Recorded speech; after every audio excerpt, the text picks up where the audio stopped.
kita akan membuat tabel yang terakhir dalam database pemesanan buku di Gramedia. Tabel yang terakhir ada tabel toko. Kita ketik create tabel toko. Kita create tabel toko, kemudian kita masukkan atribut-atributnya. Ada kode toko dengan tipe datanya integer. Tipe datanya integer dengan lebarnya 11, kemudian merupakan primary key dan auto increment. Primary key dan auto increment. Kemudian ada nama tipe datanya text. Nama tipe datanya text. Kemudian nama pemilik,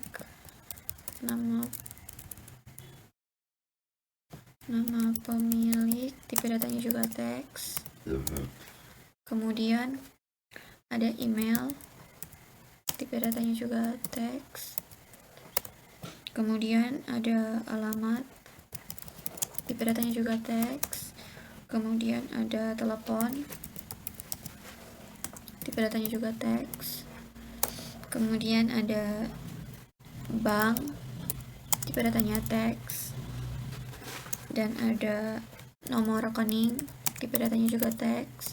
Dan yang terakhir ada nasabah, tipe datanya teks. Query oke. Selanjutnya kita akan describe toko untuk menggambarkan tabel tokonya. Kita tekan enter. Jadi tabel toko sudah digambarkan. Selanjutnya kita akan memasukkan atau menginput data-data ke dalam tabel toko. Kita ketik insert into toko values. Kemudian kita masukkan data-datanya. Ada nama pemilik,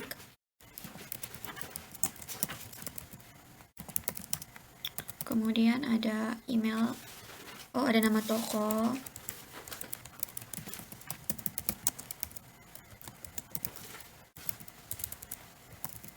kemudian ada nama pemilik,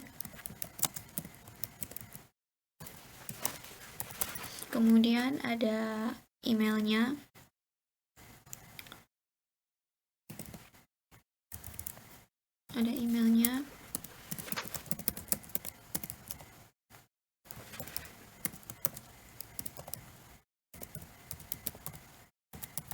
kemudian ada teleponnya,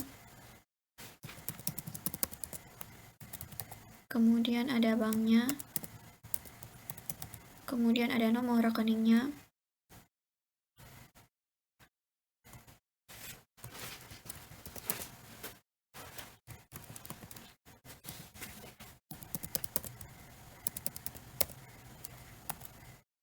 kemudian ada nasabahnya.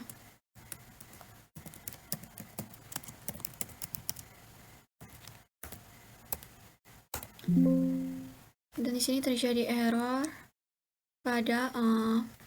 jadi di sini terjadi kolomnya tidak match karena seharusnya di sini saya lupa menambahkan alamat dari toko.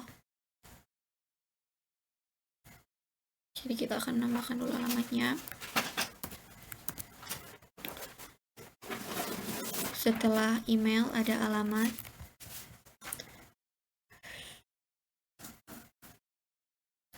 Jadi di sini saya sudah menambahkan 4 data lanjutan untuk tabel toko. Jadi totalnya sudah ada 5 tabel jadi totalnya sudah 5 data yang akan dimasukkan ke dalam tabel toko.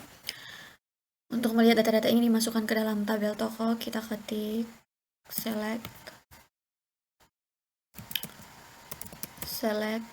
bintang from toko.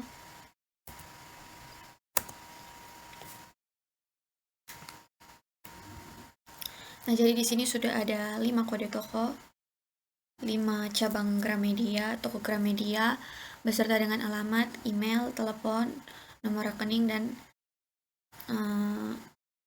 nama pemiliknya. Dan karena ini merupakan database terakhir, kita untuk melihat database yang sudah kita buat, kita ketik show. Kita lihat dulu tabel yang ada di keseluruhan tabel yang ada di dalam database pemesanan buku ini. Kita ketik show tabel. Jadi di sini totalnya sudah ada 14 tabel dalam database pemesanan buku. Ada tabel admin, tabel buku, tabel data pemesanan, tabel jenis buku, tabel kecamatan, tabel kurir, tabel ongkir, tabel pelanggan, tabel pemesanan, tabel penerbit, tabel pengiriman, tabel penulis, tabel testimoni, dan yang terakhir adalah tabel toko. Jadi sudah lengkap tabel yang ada dalam pemesanan buku. Selanjutnya kita ketik show database. Show database untuk melihat seluruh database yang sudah dibuat, karena saya telah membuat 4 database. Jadi kita lihat. Jadi di sini sudah ada 4 database yang dibuat, yaitu database pemesanan buku, database pemesanan laundry, database penjualan online, dan database sistem akademik. Sekian penjelasan tutorial pembuatan database pada 4 studi kasus. Terima kasih.